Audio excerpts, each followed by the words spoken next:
Welcome to the Astrowave Network, Blackbox Edition. I'm your host, Sibulela Zogufa, back again, and I'm joined by a very, very special guest, someone close to my heart, Africa's favorite uncle, Jamza Jermaine Johnson. Welcome to the show, my brother. How are you doing? I'm good, thanks, and yourself, sir. I've been trying to get you on for a minute. About 6 months in the works now. You know. The graph never stops, yeah? The hustle never stops. Yeah, otherwise, how are you keeping well? I'm good, and yourself, sir. Good. Mother Nature has been semi-kind, I guess. She's allowed us some typical London weather in the streets of Joburg. But we push on. 100%. Well, just so our audience gets to know you guys a little bit better, you may have seen on the Fanatic Drive's Instagram page, we did the mid-season rap panel, dressed out in the dashikis made by Jermaine himself. So I just want to get the story to a young Jermaine. Like, just give me the story. You growing up, how were you like as a kid? First of all, I think this was never part of the plan. Yeah. I was a sports guy. Some people know it as being a jock and all these type of things. Yeah. But that is not that. Like, I went to a Chippy Boys, did the whole sports hockey thing, and eventually decided to go to University of Johannesburg and pursue this hockey thing. I never wanted to study. I never planned to study. Yeah. And eventually, I think the entrepreneurship thing was there for me because I was like living in the res, you know, and there was like, I think 5 or 6 different reses. Yeah. And we had about 200 people in each res, and my mom always used to like push me towards seeing opportunity in selling. Yes. Right? So I used to sell cigarettes. I don't know if it was legal, but I did it. You know, I used to sell, people were telling me, do you want to sell alcohol? I said, nah, we can't do that. Yeah. But I used to sell, you know, hubbly flavor. If there were fun days, I'd make burgers. You know, that's where The hustle genius the is hustle, strong, yeah. yes, was there. And I just, when I saw numbers, I saw opportunity. Yeah. You know what I'm saying? So that's where I think it started. Still at the time, I didn't know what to study. So I did obviously what every sportsman does: sports psychology, Science, sports science, everything. And I realized I'm way out of my depth. Yeah. And I think after the whole hockey thing, and I suffered an injury. I had to now find a JOB. Oh, yeah. It's And a sad ending to most athletes' lives. You know what I'm saying? And I think where for some people it's a curse, for me it was the biggest blessing ever. Yes. Because it made me realize that it's not just hockey, it's not just sport, it's about sustainability, it's about your life. Yeah. What comes after that. Yeah. And that's where my mom, at the time, she relocated to Nigeria and for work as an expat, and she kept on bringing me these bags, these gifts. But it was very cheap, you know, entry level. Yeah. The ones that would tear tomorrow kind of thing. Yeah. And I would sell it in my network. She would bring it to me. I was like, I don't want to look like a Christmas tree. It's not my vibe. It's not the ways, It's yeah. not my vibe. But I saw an opportunity, you know, and every 3 months she would come and she would bring me these bags. And I think that's where the light bulb went on, and she's like, why are you waiting for me? Why are you waiting to go to market? Go get it, yeah. Go get it. Go find someone who can make the bag. You know, start the hustle, start the dream. And then eventually, I think it was before Instagram days. And we didn't have Wi-Fi at the house. I would spend, I think, The data days. Damn. I think I would spend 5 rand for 2 hours or something at these cafes. You Yeah. know, Oh, in the the ghetto. cafes, yeah. Back in the day. In the ghetto, you know. Wi-Fi cafes, yeah. Yes, and then how to start a business with no money. There was no capital, no funding, just learning the basics, the vision, the mission, the slogan, your market, identifying where you want to start, self-taught. You basically went to the school of hard knocks, Right, essentially. yes. And for those who don't know, can you tell people what your venture actually is? It is called African Uncle, and I read a very nice, like a little quote you have on your bio. It's about paying homage to the culture, and I thought that was very beautiful. So could you just maybe tell the world about the brand itself, the vision for it? You know, I don't know if I had to say or outlay what the brand is. Like, everything is based on experience, right? And my experience was, I'm not going to work a 9 to 5, right? So I need to find something that relates to me. Yeah. I need to find something that's passion-driven. I'm very, very passionate about being passionate, if that makes sense. You know, and I believe in hard work, and I believe if you study, you pass, if you train, you get strong, you know? And I think when you have nothing, it's easy for you to grow from that space, you know? It can only be that bad. You're starting from against the wall anyway. You're starting from below bottom. Exactly. You can And only go up at that exactly. So I think I came to terms with that. I came to terms that I maybe got my license that I was too late to get my license. 24, 25, getting your license, or starting your first job, or because when you're a sports guy, you start very late in life with all these things because you spoon fed until a certain point, and then you're out. point. Yeah. They split you out. But where the passion and the drive with Africanicity came in with me meeting people, different walks of life, the people who made my first backpack, the people who burnt me, all those people, I'm grateful and blessed for them, for their journey, because that is how I took those experiences and put it into my everyday life, put it into the suffering, put it into the vision, and just connected Africanicity. And I think the one time I saw a lady making woven fabrics. Yes. And she had a baby on her back. While she's busy with her feet and making the stuff, her hands are busy, her feet are busy, there's a baby on her back. And I was like, yeah, how do we empower that person, and how do we sell that vision and monetize it, but also make a change in the community? Yes. And I think that's where everything just hit me in the face. And the light And I was bulb like, went off. this is it. Yes, and as you speak of community, and I know you're very deep in your community outreach programs. Yeah. I mean, I guess now the term African Uncle does ring true. I mean, tell me about your outreach, like the things you do for outreach. I mean, I've seen you out working with school kids in underprivileged areas, giveaways. Yeah. Look, I had a chat with one of my clients the other day, and we were talking about how do we create a vehicle, African Uncle being the vehicle to carry out social development initiatives, campaigns for clients. So obviously we represent the big corporate, and we go out and carry the initiatives. The goal is for the corporate to, I wouldn't say kill two birds with one stone, but in order for them to carry out the initiatives, we want to showcase what we're doing to the community, and they're supporting small businesses. So we're creating that ecosystem. Yes. And I think the toughest thing is when you're looking at those situations where you need to see who qualifies, and I think everyone qualifies, but everyone can't just be fed because we don't have a lot of support from corporates or there's only so much to go around. There's only so much to go around. So it's painful for me to do that process, but it's also rewarding, not just for me, but for the company that's helping us get to this. Whether we're giving 100 backpacks, fire extinguishers. We did a project in Douglas. The school is about 150 kilometers away from the nearest hospital, from the nearest service station. They don't even have extinguishers or first aid kits, let alone a pen to write, or malnourishment, or a tuck shop, or a restaurant, or a place to buy food at. Simplicity things, like the simple the basic things that we basics. have, So I think because of that, I created this vehicle, and yes, we have a tangible product that showcases who we are, but it's what we bring. Yes. It's what we add. All right, so I have a few of your items. I won't lie to you. There's some nice pieces. There's some nice pieces. It's nice for the aesthetics, but I mean, you'll be surprised what a backpack can do to a kid who has nothing, who's never had a gift, let alone food. Yeah. Imagine the small thing of giving a child a gift. The smallest of gestures make the biggest difference. It's the biggest. Exactly. And when you see that, it's amazing. Talk to me about the colors, man. What catches your eye like this? Because you have some very interesting colors. I know they're in line with the various cultures we have here, but how do you see them putting them together? Like when you wake up and you're like, what, this actually looks good on this. So because I'm selling to different markets now, so when we started African Uncle, it was get the product out there, get this out there. I mean, people were accustomed to it. People were accustomed to African print, Indebele, and it kind of became an easy eye, like it's easy to see kind of thing, but it's sometimes maybe too much of it.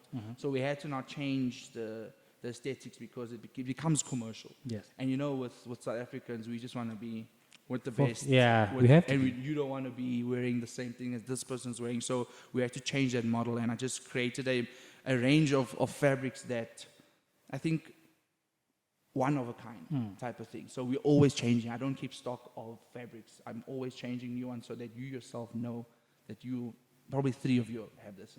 Consistent evolution 100%. and the element of being the one of a few that actually has one of this. I had a client tell me she was walking in Heathrow Airport and someone, said to her, "Where did you get that bag from?" And it was the most proudest moment for me because I've never been to Heathrow Airport. Yeah. You know what I'm saying? I was like, but I felt like I was busy. there. but I felt like I was there, you know. In the States, yeah. Yeah, and that's that feeling for me, and that's why I just said we're never going to keep the same prints because we want to keep people guessing. People, we even design our own prints now, so we just growing. It's consistently growing, and it's Yeah. growing in the right way. I love it. I love Yeah. it. You speak about, okay, let's talk about places you actually have traveled. Because I remember you took a very nice expedition with a good friend of ours, Kevin, last year. Yeah. You guys went to, was it Tomorrowland? Look, Tomorrowland. let's just say we started off on a Euro tour. Tomorrowland was crazy. It was a bookmark in the story. It was the bucket list thing, you know. But the main thing we tried to do there was just take a bit of Africa there, you know. Like we dressed ourselves up.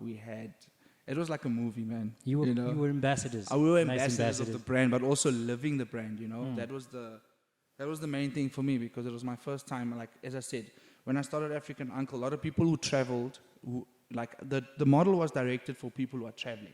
That's where we started actually. Where I knew that okay, you are going to Paris, right? You're going to the Eiffel Tower. You need a backpack. Why not have a backpack from African Uncle?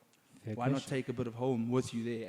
And people like to be like, hey, where did you get that? You feel good. It's a feel good feeling. Yes. You know, and that's what we kind of built on. And so when we went there, we were like, we're going all the way out. We're gonna from the socks to the hair. Everything. Isn't You it? know? The mindset of an entrepreneur, it's a hustle, it's a grind, but it's also not necessarily the best of times all the time. Sometimes it can be very stressful when doing business. Can you talk to me about being involved in every aspect of the business and what you feel it takes to do that as you grow a business as an entrepreneur? I think my first point to make is that you need to learn how to be unemotional, if that is even a word. If you need to take the emotion out of everything and become numb to it. And that also works for you and works against you because normally as humans, we're emotional beings, you know, Yeah. we feel, we whatever. But if you're working with a supply chain from the conceptualizing it to manufacturing, like at African Uncle, we believe to create an umbrella of people that to empower them. So you don't work for me, we work together, you know. So, but you got to learn to work with people, you know. And while we're waiting for deadlines and we're trying to take our market to corporates, we need to understand patience. We need to understand, you know, everyone has different backgrounds, you know. Not everyone's January is a good January. Yeah, the 90-day month. Jack. Yeah. So it has its pros and its cons, but that's how you work with people and that's how you learn. The main thing is, like, yes, you have a product, yes, you have all these things, but you have to learn how to work with people. You have to learn how to be a leader.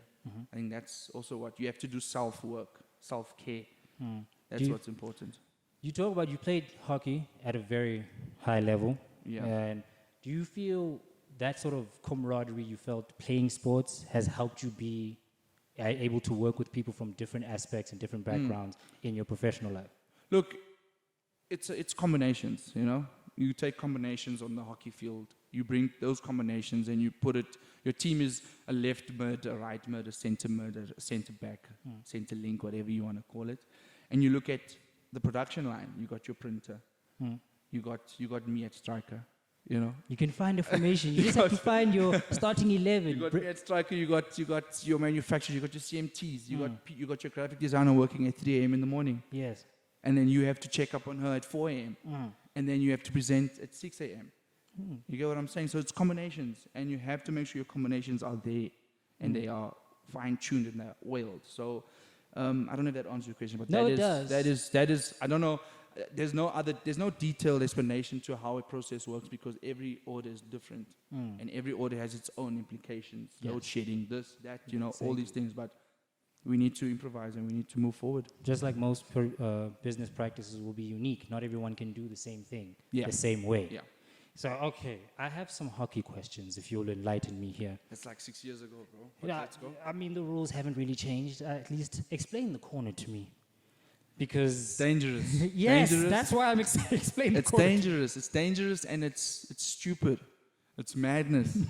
And we do it. Yeah. And we do it because we love the game and like we're running into danger. But there's techniques to it.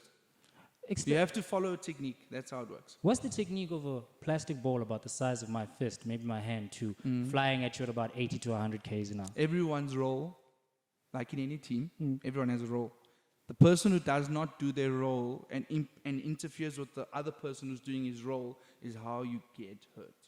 Fair enough. Follow the rules and obviously follow your role. That's what's important. Oh, it's a very exciting game, no? And our hockey ladies are actually doing quite well. I think they won the African Cup.